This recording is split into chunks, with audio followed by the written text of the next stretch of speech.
Eh,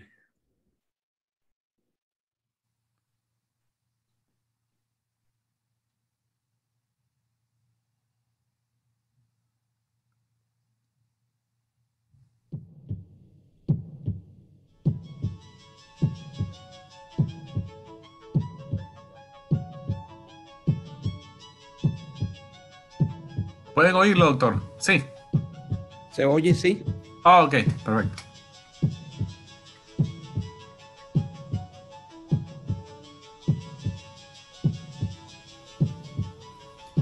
Good morning, I'm Kristen. I'm here to draw your blood today.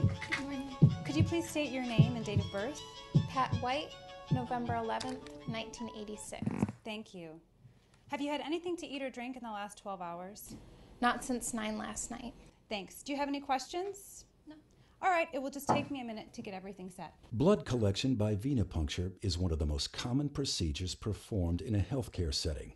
Common, but also complex, requiring knowledge and skill to assure the accuracy and integrity of the samples drawn and to eliminate risk to both patient and healthcare workers. The first step is to accurately ID the patient using at least two forms of identification. Does the name and date of birth on the requisition form match what the patient is telling you? Does it match what is on the patient ID wristband? Has the patient followed special orders, such as fasting prior to blood draw? Address the inconsistency first with a requesting physician or healthcare worker on duty. But if the given information does agree, it's time to prepare yourself and the patient for a successful blood draw using proper standard precautions.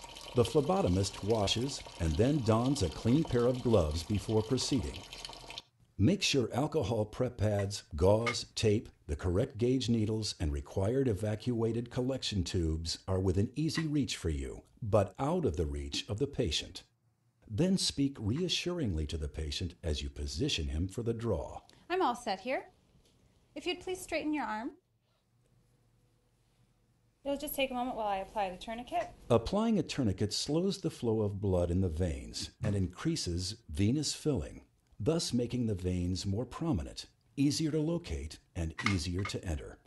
However, leaving the tourniquet on for longer than 1 minute may affect laboratory test results and should therefore be removed and reapplied if the procedure will take longer than 1 minute.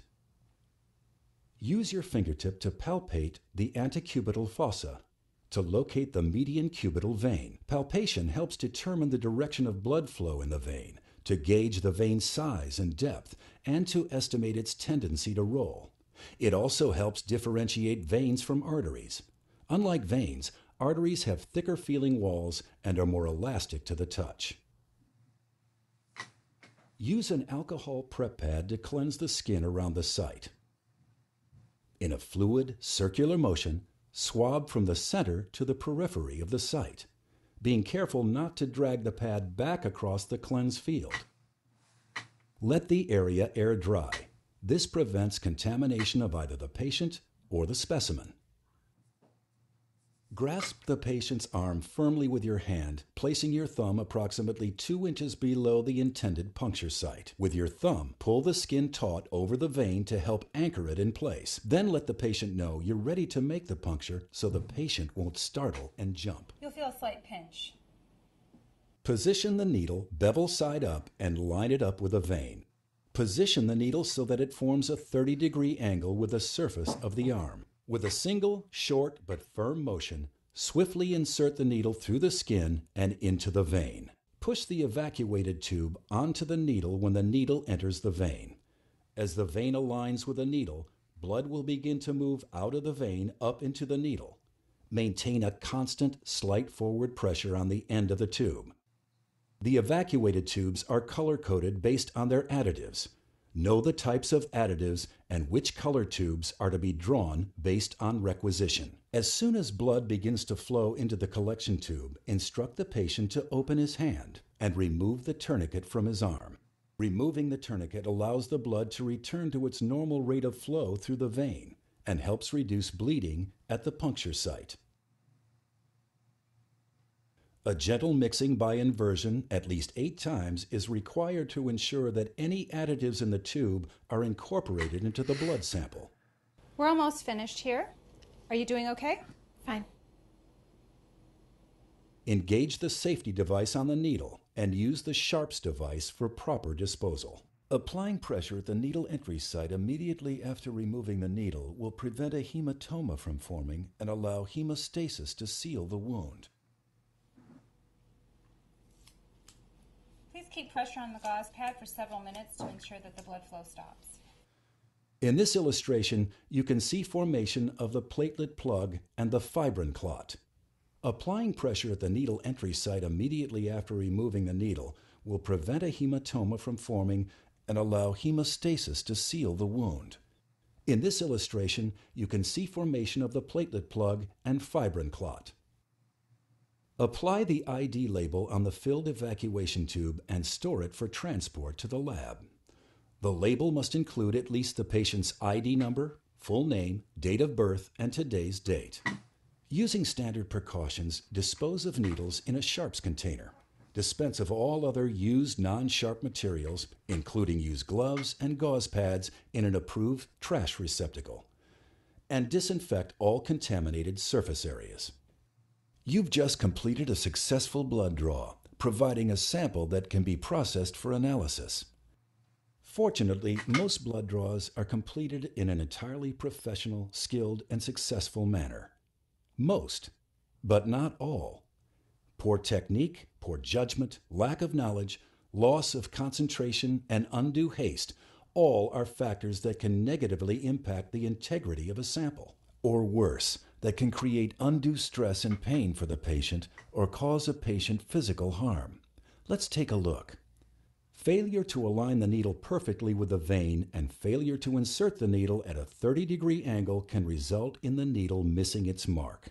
Poor technique that will require an unwelcome second needle stick. Inserting the needle at too steep or too shallow an angle and not lining up precisely with the vein are two common reasons for missing the vein. To the patient, that usually means only one thing: further anxiety and discomfort. But it can have other consequences as well. Serious complications are most likely to arise when targeting the basilic vein, with its close proximity to nerves, which can be permanently damaged, or the brachial artery, which could be nicked. Even with a proper angle, the appropriate needle size must be used. Ready? You're only going to feel a very small pinch this time. It is acceptable to use a smaller needle called a butterfly. However, it should be noted that butterflies are a larger gauge needle, 23 to 25 gauge, and therefore have a smaller bore size. A large gauge straight needle, 25 gauge in this case, may make piercing the vein more certain, but as you can see, the smaller bore size can cause the red blood cells to lyse. While it appeared to the healthcare professional that this blood draw was successful, it's clear once the sample is centrifuged that the choice of needle gauge was a poor one. The selection compromised the integrity of the sample. Aside from these two examples of invisible errors, there are many visible signs that a healthcare professional may not be following standard precautions that ensure a quality blood draw as well as a satisfactory customer experience.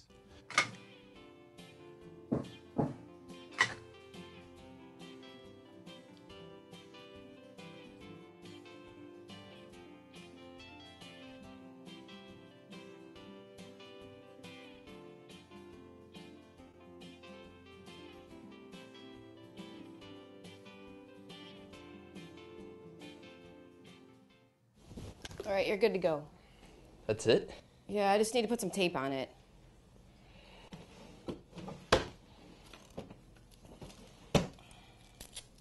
Band-Aid, that'll work.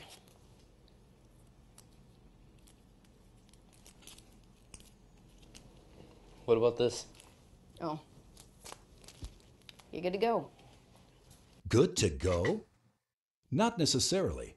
Failure to apply pressure on the puncture site immediately following removal of the needle can cause bleeding from the vein into the space around it, forming a hematoma, a collection of blood under the skin surface that will become bruised in appearance and painful to the touch.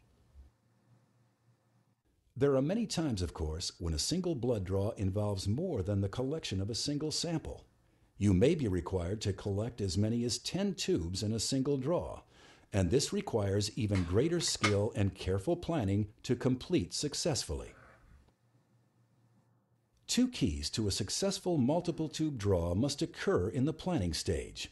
You need to determine which gauge needle will be appropriate for all tests being requested, and you need to plan the order of the draw to assure the integrity of all samples.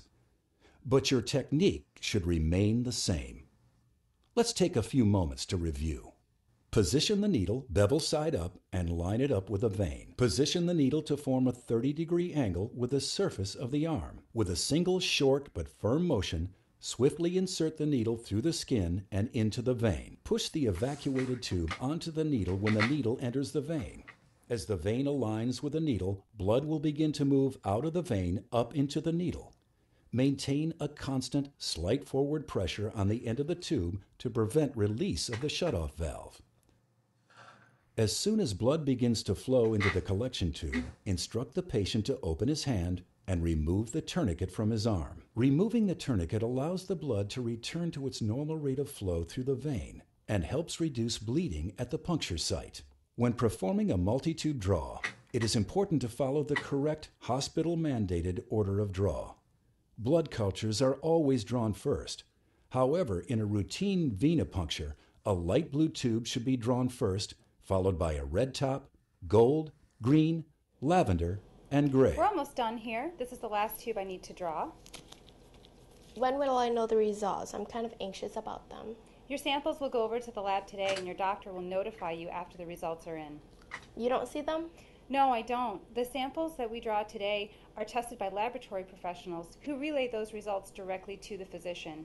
My responsibility is to assure the quality of the samples I draw so that the results your doctor receives are both accurate and meaningful.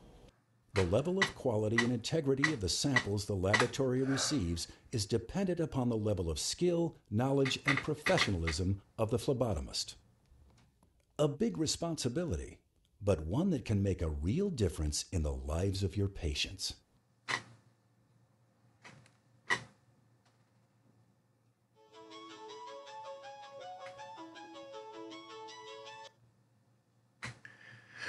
Bueno, vamos a pasar ahora a lo que es la presentación otra vez. Vamos a ver.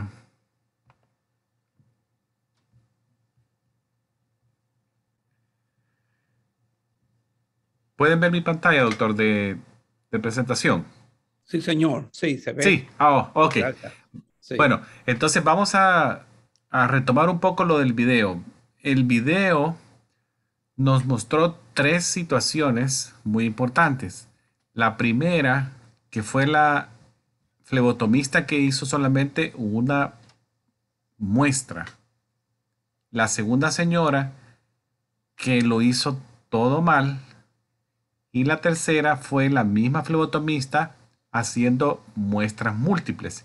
Si ustedes vieron, siempre la persona que hizo al principio y al final realizó la identificación del paciente con su nombre completo, fecha de nacimiento, y como el video decía, la parte más importante en ese momento era preparación. Prepararse para tomar las muestras. ¿Cómo nos preparamos ahí? Uno es preparar el equipo, luego ver la orden que han solicitado y en base a eso, especialmente cuando son múltiples exámenes, el orden en el que se van a hacer los retiros, una aguja que sea apropiada para las muestras, que en este caso dijimos la número 21 es la mejor. Luego, respetar el orden y los tiempos de colocación, retiro de torniquete, luego la distancia que vamos a dejar del torniquete al sitio de punción, que ya lo vamos a ver en la presentación, y la colocación de la gasa al final. Luego, cuando se retira la aguja, la colocación del dispositivo de seguridad sobre la aguja, disponer del set completo, del sostenedor del tubo y la aguja, colocarlo en el recipiente apropiado, color rojo. Luego, retiro de los guantes, colocación de alcohol, vieron cómo la señora invertía los tubos de forma suave, dijeron de 6 a 8 veces. Básicamente lo que se propone acá es mezclar el aditivo con la sangre de una manera eficaz para que la muestra sea procesada de forma correcta. Entonces vimos bien hecho, mal hecho y bien hecho. Ahora vamos a repasar algunos detalles que se vieron en la presentación. Acá, por ejemplo, vamos a ver, aquí lo vamos a hacer en fotografías. Tenemos, voy a hacerlo de manera rápida porque vimos el video, la identificación, nombre completo, fecha de nacimiento, ubicación del sitio, colocación del torniquete a 3-4 pulgadas del sitio donde vamos a puncionar. Eso es protocolo, 3-4 pulgadas. Luego se hace el aseo con alcohol, se deja secar al aire. Mientras se seca, se prepara el equipo acá. Se recoloca el torniquete. En la fotografía acá la señora lo pone en 2 tiempos el torniquete. En el video, si ustedes vieron, la señora solo colocó el torniquete una sola vez y preparó el área de forma rápida. Nuevamente 3-4 pulgadas de distancia del torniquete del sitio de la punción. La entrada de la aguja entre un rango de 15 a 30 grados. El video mostró entrada a 30 grados. Es correcto, porque tiene que ser un rango de entre 15 a 30 grados con el bevel up, con la parte diagonal de la punta de la aguja hacia arriba. Una vez se obtenga flujo, como se ve acá, ya se está llenando el tubo, se retira el torniquete. Tiene que ser menos de 1 minuto el tiempo máximo. 1 minuto o menos. Luego, el orden correcto de los tubos, si hay cultivo, ese es el número 1 para evitar contaminación cruzada. Luego tenemos el tubo celeste, el tubo rojo, verde, lavanda y gris, en ese orden, dependiendo si son tomas múltiples. Ya una vez se va a retirar el sostenedor del tubo, si ustedes ven acá, ya no hay tubo vacutainer. Ya la señorita los ha estado invirtiendo para mezclarlos. Coloca la gasa, dispone del seguro sobre la aguja.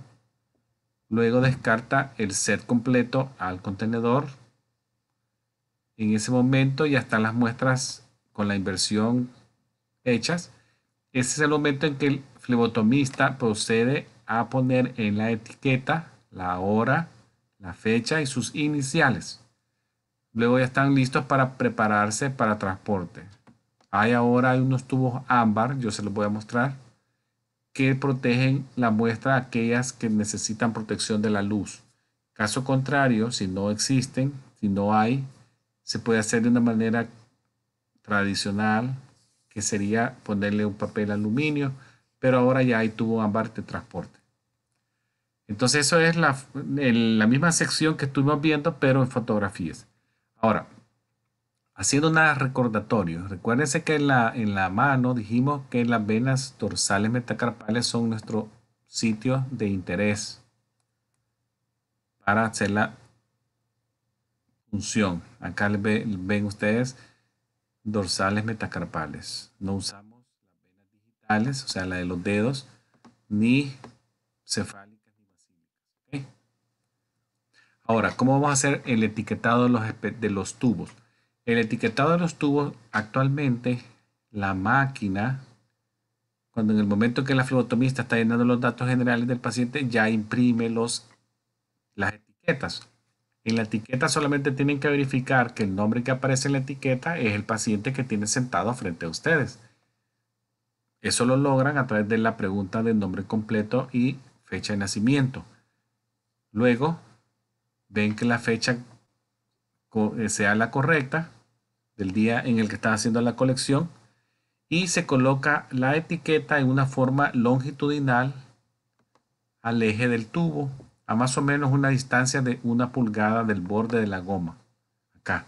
Si ustedes ven acá, esta es incorrecta. La etiqueta está sobre el color. No. Esta está transversal. Tiene que ser longitudinal. Otra que está sobre el color. Sobre el color. En diagonal, espiral. Sobre el color y no se logra. Si ustedes ven acá, el código de barra está todo bajado. tiene que ser así, longitudinal sobre el tubo, más o menos 1 o 2 pulgadas de la parte de goma. ¿Por qué es esto? Porque esto se va a quitar.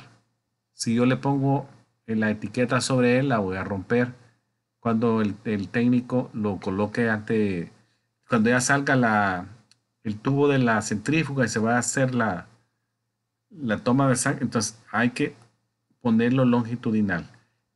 Recuerden también que ya una vez se han hecho las colecciones de sangre, hasta que se hace la colección de la sangre, es que se colocan estos datos.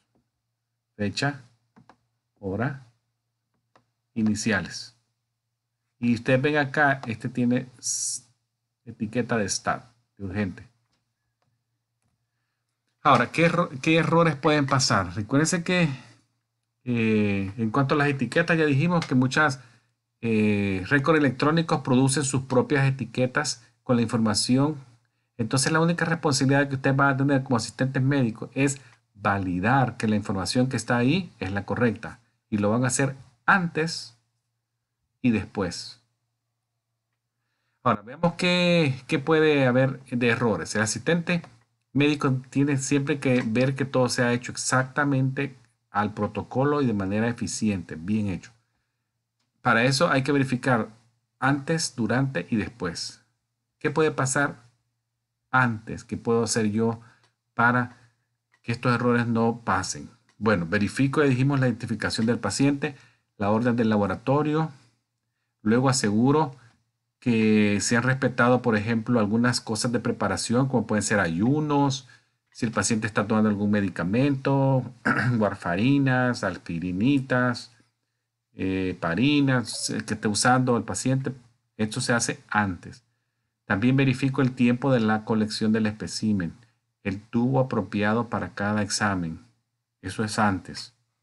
Ahora, durante la colección, ¿de qué tengo que tener yo atención? Uno es el orden de los tubos. Verificar que el torniquete no esté colocado mucho tiempo. Más de 1 minuto ya es un error. Hemoconcentración de la muestra. La colocación correcta del torniquete. Dijimos 3-4 pulgadas por arriba del sitio de la punción. Evitar tocar puntas de hueso, como pueden ser las falanges de los dedos distales o el talón en los pequeños. El riesgo de hemólisis. No hay que sacudir el tubo, sino que solamente invertirlo. De ahí no hay que exponer el espécimen a la luz. Si hay que protegerlo, están los tubos ámbares para transporte.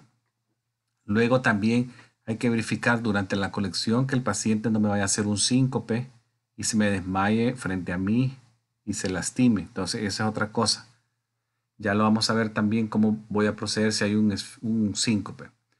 Después hay que ver también que el proceso de los especímenes se haga en el tiempo correcto. Si es stat, es urgente. Si es as soon as possible, menos de 2 horas máximo. Y si es el de rutina, puede ser hasta 4 horas, pero ese es el de rutina.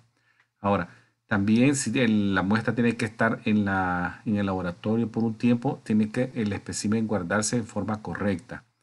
También utilizar de manera correcta los separadores de tubo. Eso es después. Entonces son problemas que pueden pasar.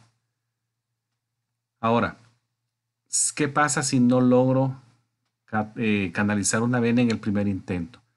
Esto puede ser un motivo de realizar un segundo intento. ¿Qué pasa ahí? Hay que permanecer tranquilo, calmado y evaluar el problema por el que no se pudo hacer la primera vez.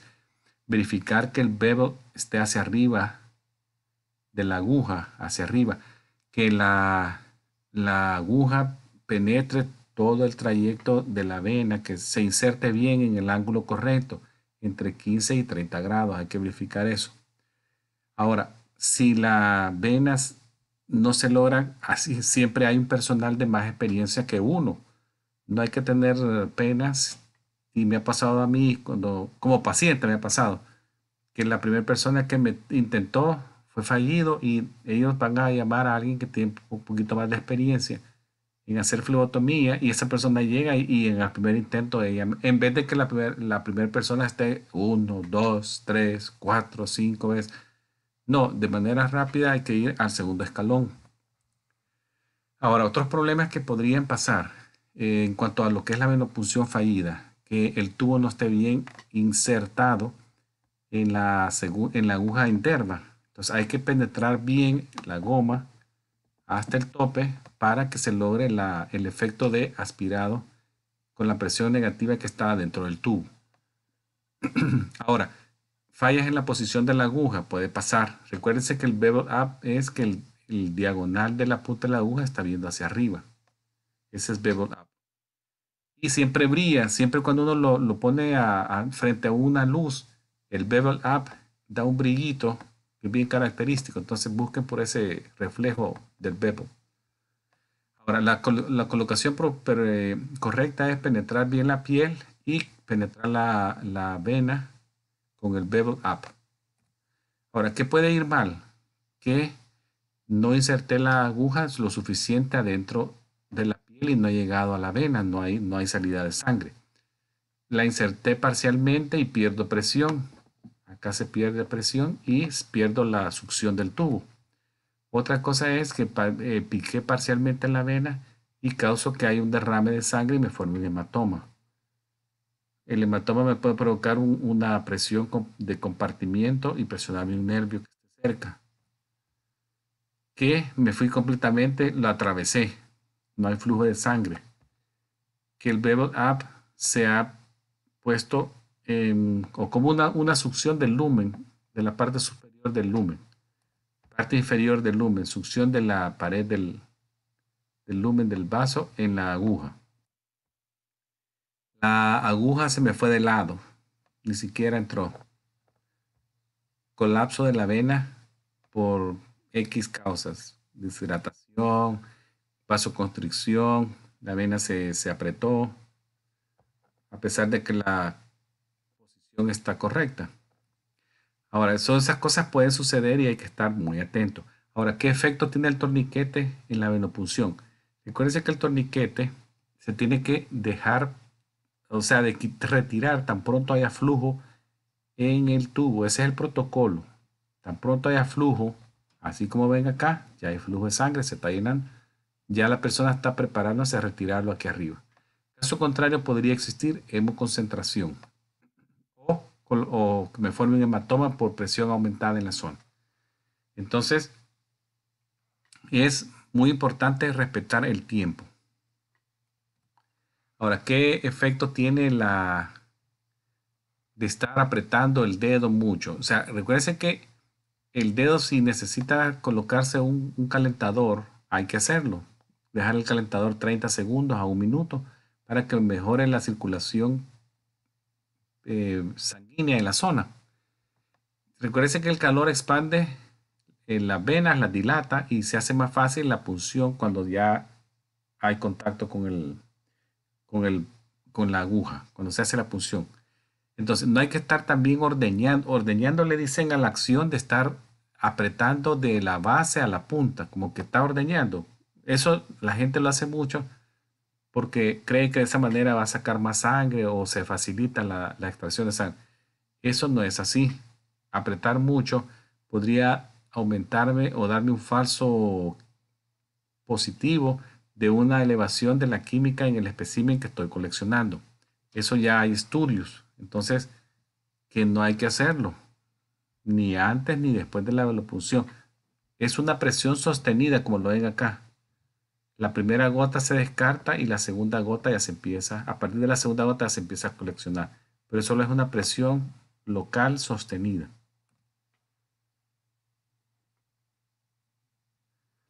Equipo de punción capilar existe de muchas maneras. Tenemos lancetas. Acá tiene muchos. Equipos también que vamos a usar son como limpiadores de alcohol, gasas estériles, calentadores, vendas. Y la mayoría de estos punzores ya tienen una penetración establecida que podría ser de 1 milímetro. En los niños también hay otros tipos de dispositivos para hacer las punciones. Algunos exámenes no se pueden hacer a través de punciones capilares, ya que exámenes que requieren volúmenes grandes de suero o plasma no se pueden hacer por este medio. Mejor buscar una vena. También electrosedimentaciones, estudios de coagulación o cultivos no se pueden hacer por esta vía. Acá tenemos otros microcolectores de punción capilares. Y estos son los tubos ámbares que les estaba hablando. Este es del microcapilar. Ahora, la posición de los pacientes ya más o menos lo habíamos mencionado. La punción de la mano, siempre la mano o el brazo tiene que estar apoyado sobre una superficie firme, la mano extendida viendo hacia arriba. En niños pequeños pueden estar sostenidos por sus papás o la persona que los llevó. Puede ser un guardián, un cuidadero. En los niños pequeños se tiene también que sostener el pie en una superficie firme y con una leve declive en comparación al torso. Criterios generales de la punción. Recuérdense que tiene que ser un área limpia, sana, tibia, rosada, sin ningún tipo de infección, como puede ser infección local de la piel, rash, presencia de cianosis, moretes, cortaduras, edema en el brazo o la mano, contraindicado, o cicatrices. Ahora, en cuanto a lo de la función arterial, colección de sangre arterial, el asistente médico no está permitido hacer ese tipo de procedimientos. Está fuera de su alcance de trabajo. Ahora, en la punción capilar, veámoslo así por fotografías nuevamente. Se hace la limpieza, aquí en este caso el tercer dedo. Limpieza con alcohol, se deja secar. Luego la punción se hace en las partes laterales, dijimos, tratando de evitar la punta de la falange distal o la parte media. Se descarta la primera gota que está con exceso de fluido intersticial y a partir de la segunda gota ya se empieza a hacer colección, a saber de microtubo o un tubo colector. Si se quiere preparar algún tipo de laminilla, de film en laminilla, esta laminilla tiene que ser una laminilla limpia. Se coloca una gota pequeña a uno de los extremos, más o menos a una distancia de 1 centímetro del extremo, cualquier extremo, ya sea derecho o izquierdo. Y posteriormente, con otra laminilla, se desplaza a 45 grados la otra laminilla. Esto tiene que estar más o menos a 45 grados y se hace un movimiento de lado a lado y se obtiene un film fino o un film grueso. Entonces dijimos, colocación de la gota de sangre a más o menos 1 centímetro de un extremo, con otra laminilla a 45 grados, se hace un desplazamiento hacia la otra dirección, acá, y ya se obtiene el film, ya sea fino o un film grueso. Ahora, en cuanto a la venopunción en las piernas o pies, ¿lo puedo hacer o no lo puedo hacer? Bueno, está contraindicado hacerlo el asistente médico, está fuera de su alcance de práctica. Entonces el medical assistant está prohibido realizar venopunciones en lo que es piernas y pies. Así que no hay que hacerlo. Ya son otra cosa que no se puede hacer. Solamente para su conocimiento, obviamente hay venas muy superficiales en las piernas y eso es así. Por ejemplo, tenemos la safena mayor, que es bien superficial. Tenemos otras en la parte posterior, que son bien superficiales. En la parte del dorso también se encuentran unas bien superficiales que pueden ser muy tentadoras, pero no hay que hacerlo. O sea, se le pongo esta fotografía solamente para información, que sí hay algunas que están bien superficiales y no se pueden hacer. Algunas frecuentes complicaciones durante la práctica de una flebotomía. La más común, hematoma, es la número 1. Acá ven ustedes, la hematoma básicamente es la formación de un morete en las áreas de punción. Usualmente el morete se puede ir a una zona de declive. Va a pasar 72 horas a 100 horas, de 3 a 5 días, y el morete probablemente sea disuelto. Otra frecuencia de complicación es alergias. Siempre hay que preguntar por alergia a látex.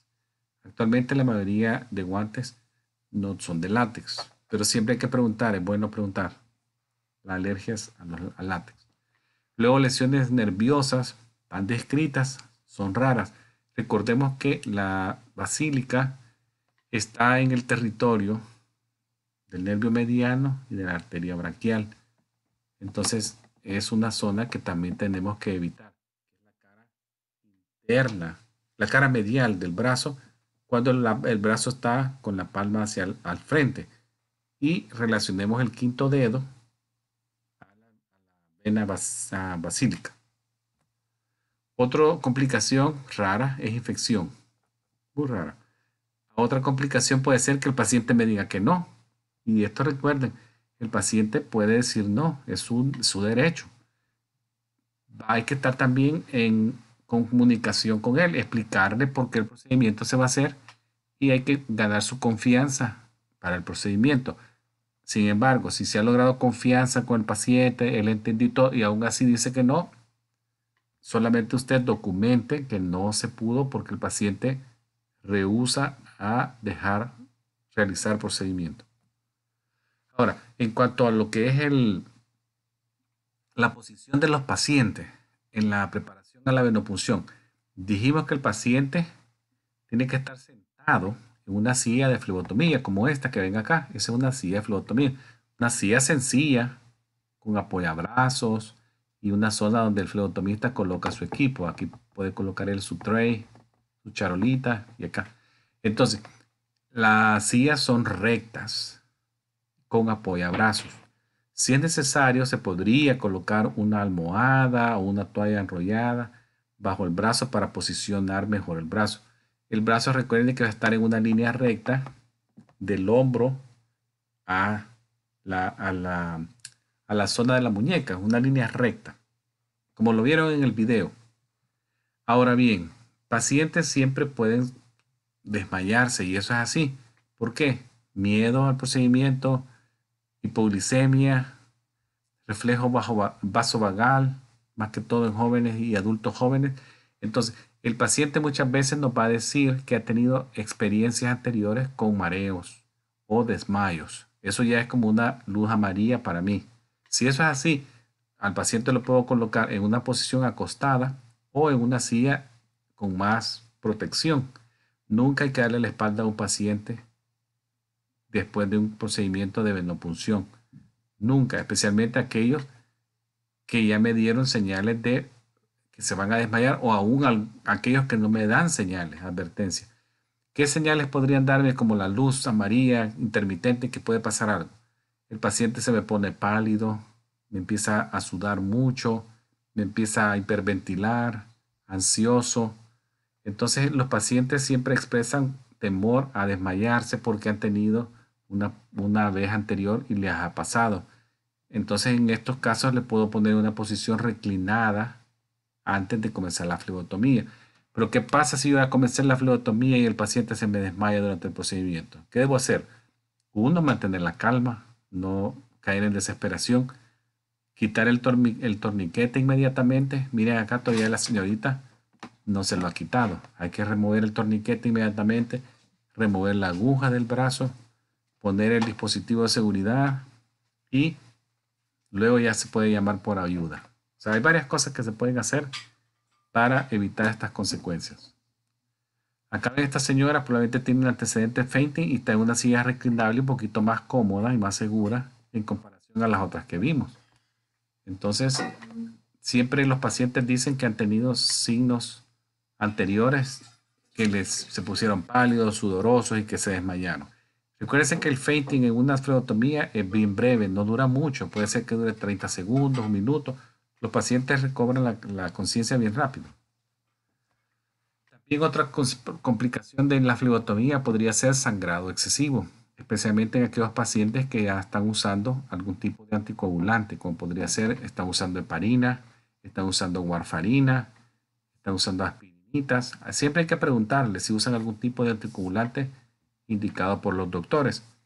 Otra cosa es, nuevamente, utilizamos los tubos incorrectos para la colección. También, ojo, hay que ponerle atención a algunos sitios de complicación. ¿Cuáles son? Presencia de fístulas arteriovenosas en los brazos. Esos son puntos de no punción.